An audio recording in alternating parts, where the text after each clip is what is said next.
Hello guys! So, tuturuan ko kayo ngayon dito sa video natin kung paano ang recipe ko sa paggawa ng overnight oat.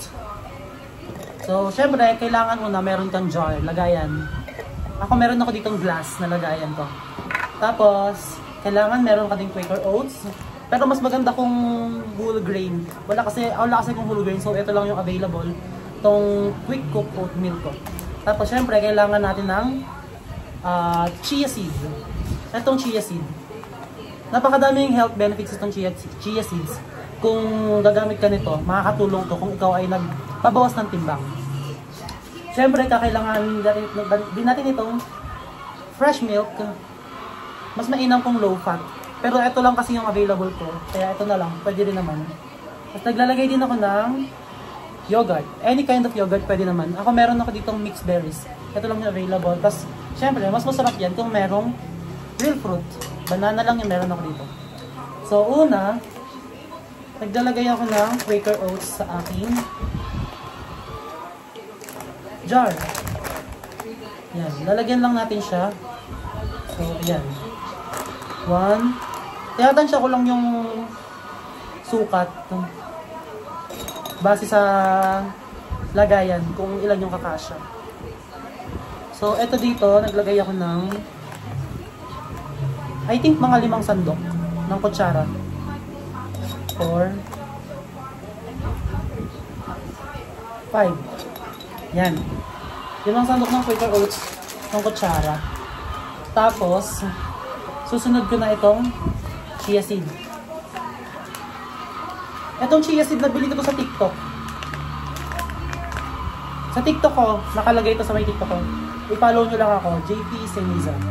Yun lang naman yung pangalan ko sa TikTok. Itong chia seed, naglalagay ako dito ng 2 kutsara. Yan, 1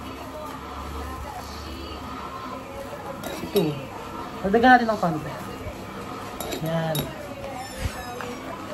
Masarap tong chia seed kapag kinabukasan, parang sagu-sago na siya, parang yung texture niya, parang nakaka-add ng texture. Tapos ang sarap niya. Ang healthy pa. Tapos after that, lalagyan ko na siya ng fresh milk. Itong fresh milk. Yan. Ibuhos lang natin dyan. Tansahin lang natin yung kung gaano kadami yung fresh milk. Yan. Yung masusuk lahat para pagka yan. Fresh milk. And then, hahaluin ko lang to. Yan.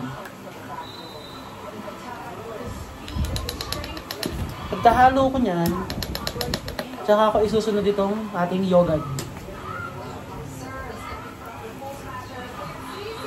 Wow. Ito ang favorite ko kasing flavor ng yogurt mixed berries. Pero gusto ko rin naman yung strawberry flavor. Pero pwede rin kayong gumamit ng regular na yogurt. Yung plain. Mas madaming yogurt, mas gusto ko. Yan. Yan.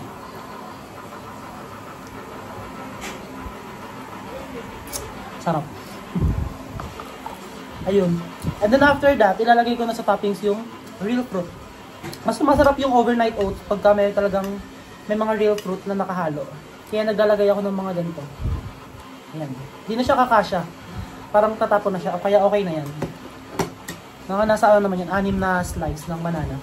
Tapos, tatakpan ko lang siya. Yan. Yun lang yung recipe ko ng overnight oat. Hindi na ako naglalagay ng honey. Pero pwede kayo maglagay ng honey. Antioxidant yun. Mas healthy kapag may honey. Pero ako kasi hindi na ako naglalagay ng honey. Kasi ayoko ng masyadong matamis. Gusto ko yung matabang lang. Ang weird, no?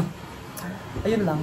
So, sana nagustuhan niyo yung recipe ko. Gumawa din kayo ito. Napaka-healthy. Lalo na kung nagpapapayat ka katulad ko. Ang chubby-chubby ko kasi. Actually, kakagaling ko lang mag-jogging ngayon. So, yun. Bye-bye.